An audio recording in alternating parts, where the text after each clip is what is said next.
ओम शांति। आज के अव्यक्त महावाक्य पढ़ेंगे 4 मार्च 1986 के।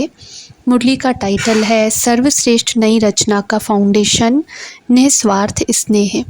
सर्व स्नेही बाप दादा बोले, आज बाप दादा अपने श्रेष्ठ आत्माओं की रचना को देख हर्षित हो रहे हैं। यह श्रेष्ठ व नई रचना सारे विश्व में सर्वश्रेष्ठ है और अति प्रिय है, क्योंकि पवित्र आत्माओं की रचना है। पवित्र आत्मा होने के कारण अभी बाप दादा को प्रिय हो और अपने राज्य में सर्व के प्रिय होंगे। द्वापर में भक्तों के प्रिय देव आत्माएं बनेंगे। इस समय हो परमात्मा प्रिय ब्राह्मण आत्माएं, और सतयुग त्रेता में होंगे राज्य अधिकारी परम श्रेष्ठ दैवी आत्माएं, और द्वापर से अब कलयुग तक बनते हो पूज्य आत्माएं। तीनों में से श्रेष्ठ हो इस समय परमात्मा प्रिय ब्राह्मण सो फरिश्ता आत्माएं। इस समय की श्रेष्ठता के आधार पर सारा कल्प श्रेष्ठ रहते हो। देख रहे हो कि इस लास्ट जन्म तक भी आप श्रेष्ठ आत्माओं का भक्त लोग कितना आह्वान कर रहे हैं, कितना प्यार से पुकार रहे हैं।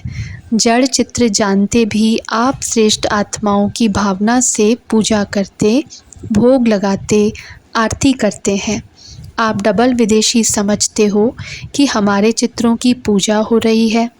भारत में बाप का कर्तव्य चला है, इसलिए बाप के साथ आप सबके चित्र भी भारत में ही हैं। ज़्यादा मंदिर भारत में बनाते हैं। यह नशा तो है ना कि हम ही पूज्य आत्माएं हैं। सेवा के लिए चारों ओर विश्व में बिखर गए थे। कोई अमेरिका तो कोई अफ्रीका पहुंच गए। लेकिन किस लिए गए हो? इस समय सेवा के संस्कार स्नेह के संस्कार हैं। सेवा की विशेषता है ही स्नेह। जब तक ज्ञान के साथ रूहानी स्नेह की अनुभूति नहीं होती तो ज्ञान कोई नहीं सुनेगा। आप सब डबल विदेशी बाप के बने तो आप सबका फाउंडेशन क्या रहा? बाप का स्नेह, परिवार का स्नेह, दिल का स्नेह, निस्वार्थ स्नेह। इसने श्रेष्ठ आत्मा बनाया तो सेवा का पहला सफलता का स्वरूप हुआ स्नेह। जब स्नेह में बाप के बन जाते हो तो फिर कोई भी ज्ञान की पॉइंट सहज स्पष्ट होती जाती। जो स्नेह में नहीं आता वह सिर्फ ज्ञान को धारण कर आगे बढ़ने में समय भी लेता, मेहनत भी लेता, क्योंकि उनकी वृत्ति क्यों, क्या, ऐसा, कैसे इसमें ज़्यादा चली जाती। और स्नेह में जब लवलीन हो जाते तो स्नेह के कारण बाप का हर बोल स्नेही लगता। क्वेश्चन समाप्त हो जाते। बाप का स्नेह आकर्षित करने के कारण क्वेश्चन करेंगे तो भी समझने के रूप से करेंगे। अनुभवी होना। जो प्यार में खो जाते हैं तो जिससे प्यार है उसको वह जो बोलेगा उनको वह प्यार ही दिखाई देगा। तो सेवा का मूल आधार है स्नेह। बाप भी सदैव बच्चों को स्नेह से याद करते हैं, स्नेह से बुलाते हैं, स्नेह से ही सर्व समस्याओं से पार कराते हैं। तो ईश्वरीय जन्म का, ब्राह्मण जन्म का फाउंडेशन है ही स्नेह। स्नेह के फाउंडेशन वाले को कभी भी कोई मुश्किल बात नहीं लगेगी। स्नेह के कारण उमंग उत्साह रहेगा। जो भी श्रीमद् बाप की है हमें करना ही है। देखेंगे, करेंगे, यह स्नेही के लक्षण नहीं। बाप ने मेरे प्रति कहा है और मुझे करना ही है। यह है स्नेही आशिक आत्माओं की स्थिति। स्नेही हलचल वाले नहीं होंगे। सदा बाप और मैं, तीसरा न कोई। जैसे बाप बड़े ते बड़ा है, वैसे स्नेही आत्माएं भी सदा बड़ी दिल वाली होती हैं। छोटी दिल वाले थोड़ी थोड़ी बात में मूंझेंगे। छोटी बात भी बड़ी हो जाएगी। बड़ी दिल वालों के लिए बड़ी बात छोटी हो जाएगी। डबल विदेशी सब बड़ी दिल वाले होना। बाप दादा सभी डबल विदेशी बच्चों को देख खुश होते हैं। कितना दूर दूर से परवाने क्षमा के ऊपर फिदा होने पहुंच जाते हैं। पक्के परवाने हैं। आज अमेरिका वालों का टर्न है। अमेरिका वालों को बाप कहते हैं आ मेरे। अमेरिका वाले भी कहते हैं आ मेरे। यह विशेषता है ना। वृक्ष के चित्र में आदि से विशेष शक्ति के रूप में अमेरिका दिखाया हुआ है। जब से स्थापना हुई है तो अमेरिका को बाप ने याद किया है। विशेष पाठ है ना। जैसे एक विनाश की शक्ति श्रेष्ठ है, दूसरी क्या विशेषता है? विशेषताएं तो स्थान की हैं ही, लेकिन अमेरिका की विशेषता यह भी है, एक तरफ विनाश की तैयारियां भी ज़्यादा हैं, दूसरी तरफ फिर विनाश को समाप्त करने की यूएन भी वहाँ है। एक तरफ विनाश की शक्ति, दूसरी तरफ है सभी को मिलाने की शक्ति, तो डबल शक्ति हो गई ना। वहाँ सभी को मिलाने के लिए प्रयत्न करते हैं, तो वहाँ से ही फिर यह रूहानी मिलन का भी आवाज़ बुलंद होगा। वह लोग तो अपनी रीति से सभी को मिलाकर शांति का प्रयत्न करते हैं, लेकिन यथार्थ रीति से मिलाना तो आप लोगों का ही कर्तव्य है ना। वह मिलाने की कोशिश करते भी हैं, लेकिन कर नहीं पाते हैं। वास्तव में सभी धर्म की आत्माओं को एक परिवार में लाना, यह है आप ब्राह्मणों का वास्तविक कार्य। यह विशेष करना है। जैसे विनाश की शक्ति वहाँ श्रेष्ठ है, ऐसे ही स्थापना की शक्ति का आवाज़ बुलंद हो।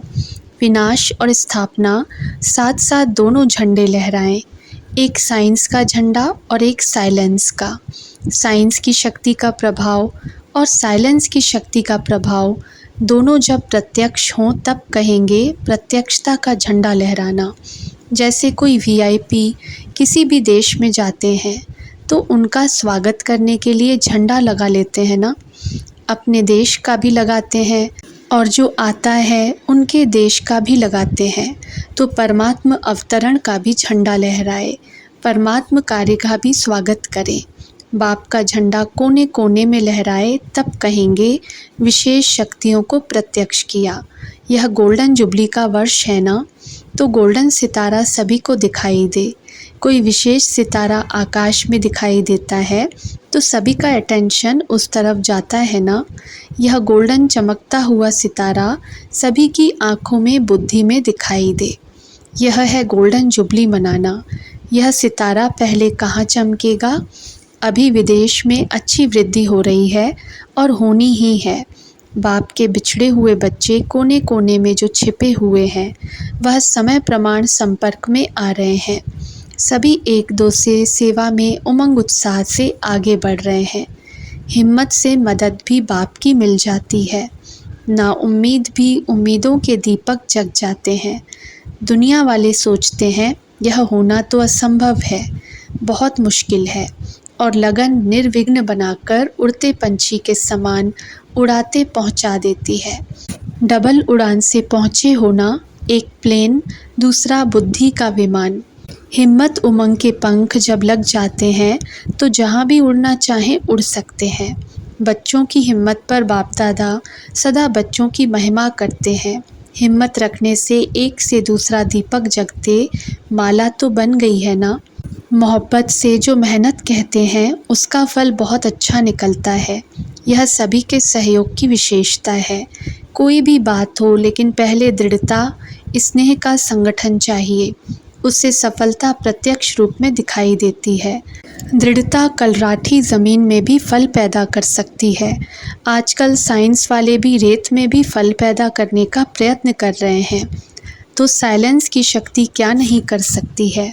जिस धरनी को स्नेह का पानी मिलता है वहाँ के फल बड़े भी होते और स्वादिष्ट भी होते हैं। जैसे स्वर्ग में बड़े बड़े फल और टेस्टी भी अच्छे होते हैं। विदेश में बड़े फल होते हैं लेकिन टेस्टी नहीं होते। फल की शक्ल बहुत अच्छी होती लेकिन टेस्टी नहीं। भारत के फल छोटे होते लेकिन टेस्ट अच्छी होती है। फाउंडेशन तो सब यहाँ ही पड़ता। जिस सेंटर पर स्नेह का पानी मिलता है वह सेंटर सदा फलीभूत होता है, सेवा में भी और साथियों में भी। स्वर्ग में शुद्ध पानी शुद्ध धरती होगी, तब ऐसे फल मिलते हैं। जहाँ स्नेह है वहाँ वायुमंडल अर्थात धरनी श्रेष्ठ होती है। वैसे भी जब कोई डिस्टर्ब होता है तो क्या कहते हैं, मुझे और कुछ नहीं चाहिए, सिर्फ स्नेह चाहिए। तो डिस्टर्ब होने से बचने का साधन भी स्नेह ही है। बाप दादा को सबसे बड़ी खुशी इस बात की है कि खोए हुए बच्चे फिर से आ गए हैं। अगर आप वहाँ नहीं पहुँचते तो सेवा कैसे होती। इसलिए बिछुड़ना भी कल्याणकारी हो गया और मिलना तो है ही कल्याणकारी। अपने अपने स्थान पर सब अच्छे उमंग से आगे बढ़ रहे हैं और सभी के अंदर एक लक्ष्य है कि बाप दादा की जो एक ही आश है कि सर्व आत्माओं को अनाथ से सनाथ बना दे, यह आश हम पूर्ण करें। सभी ने मिलकर जो शांति के लिए विशेष प्रोग्राम बनाया है वह भी अच्छा है। कम से कम सभी को थोड़ा साइलेंस में रहने का अभ्यास कराने के निमित्त तो बन जाएंगे। अगर कोई सही रीति से 1 मिनट भी साइलेंस का अनुभव करे तो वह 1 मिनट का साइलेंस का अनुभव बार बार उनको स्वतः ही खींचता रहेगा, क्योंकि सभी को शांति चाहिए लेकिन विधि नहीं आती है, संग नहीं मिलता है। जबकि शांति प्रिय सब आत्माएं हैं, तो ऐसी आत्माओं को शांति की अनुभूति होने से स्वतः ही आकर्षित होते रहेंगे। हर स्थान पर अपने अपने विशेष कार्य करने वाले अच्छी निमित्त बनी हुई श्रेष्ठ आत्माएं हैं, तो कमाल करना कोई बड़ी बात नहीं है। आवाज़ फैलाने का साधन है ही आजकल की विशेष आत्माएं। जितना कोई विशेष आत्माएं संपर्क में आती हैं तो उनके संपर्क से अनेक आत्माओं का कल्याण होता है। एक वीआईपी द्वारा अनेक साधारण आत्माओं का कल्याण हो जाता है। बाकी समीप संबंध में तो नहीं आएंगे। अपने धर्म में, अपने पाठ में उन्हों को विशेषता का कोई न कोई फल मिल जाता है। बाप को पसंद साधारण ही है, समय भी वह दे सकते, उन्हों को तो समय ही नहीं है, लेकिन वह निमित्त बनते हैं तो फ़ायदा अनेकों को हो जाता है। अच्छा, ओम शांति। पार्टियों से मुलाकात। सदा अमर भव की वरदानी आत्माएं हैं, ऐसा अनुभव करते हो? सदा वरदानों से पलते हुए आगे बढ़ रहे हो ना? जिनका बाप से अटूट स्नेह है वह अमर भव के वरदानी हैं, सदा बेफिक्र बादशाह हैं। किसी भी कार्य के निमित्त बनते भी बेफिक्र रहना यही विशेषता है। जैसे बाप निमित्त तो बनता है ना, लेकिन निमित्त बनते भी न्यारा है, इसलिए बेफिक्र है। ऐसे फॉलो फादर, सदा स्नेह की सेफ्टी में आगे बढ़ते चलो। स्नेह के आधार पर बाप सदा सेफ कर आगे उड़ा के ले जा रहा है, यह भी अटल निश्चय है ना। स्नेह का रूहानी संबंध जुट गया, इसी रूहानी संबंध से कितना एक दो के प्रिय हो गए। बाप दादा ने माताओं को एक शब्द की बहुत सहज बात बताई है। एक शब्द याद करो, मेरा बाबा। बस मेरा बाबा कहा और सब खजाने मिले। यह बाबा शब्द की चाबी है खजानों की। माताओं को चाबियां संभालना अच्छा आता है ना, तो बाप दादा ने भी चाबी दी है। जो खजाना चाहे वह मिल सकता है। एक खजाने की चाबी नहीं है, सभी खजानों की चाबी है। बस बाबा बाबा कहते रहो तो अभी भी बालक सो मालिक और भविष्य में भी मालिक। सदा इसी खुशी में नाचते रहो। अच्छा, ओम शांति।